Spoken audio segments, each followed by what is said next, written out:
भिवंडी में आयोजित भारत माता युवा प्रतिष्ठान गोपाल नाट्य मंडल पुरस्कार समारोह में विधायक नीतीश राणे ने हिंदुत्व को लेकर जोरदार बयान दिया है। उन्होंने कहा कि राज्य में हिंदू समुदाय के हिंदुत्व विचारधारा वाली सरकार को चुना है और अब हिंदुओं को दबाने वालों के खिलाफ आवाज उठाई जाएगी।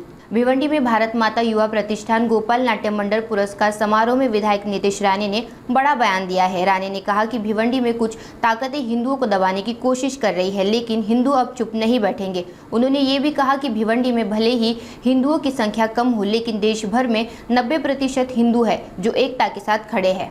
हो आता इच्छा व्यक्त केलेली आहे, कारण का भिवंडीतला हिंदू समाजाला आम्हाला एक संदेश द्यायचा आहे, ताकद द्यायची आहे की आता राज्यामध्ये हिंदुत्वरी विचाराचं सरकार आलं आहे।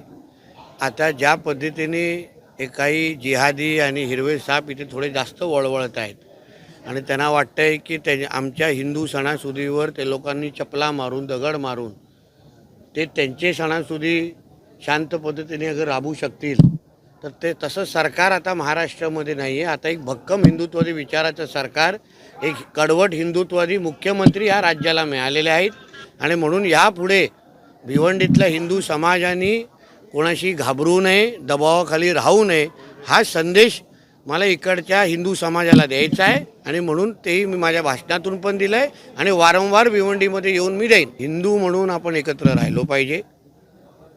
हिंदू समाज आपल्या महाराष्ट्रामध्ये, हिंदू राष्ट्रामध्ये आणि देशाच्या प्रत्येक कानाकोपऱ्यामध्ये एकत्र राहिलं पाहिजे।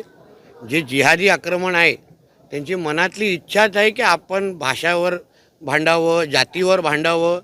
तुम्हाला कधी माहिती आहे का मुस्लिम समाजामध्ये किती जाती आहेत? आपले एवढेच जाती आहेत, पण आरक्षण मागताना ते लोक मुसलमान आरक्षण मागतात, पण आपण विविध जातीच्या नावाने आरक्षण मागतो।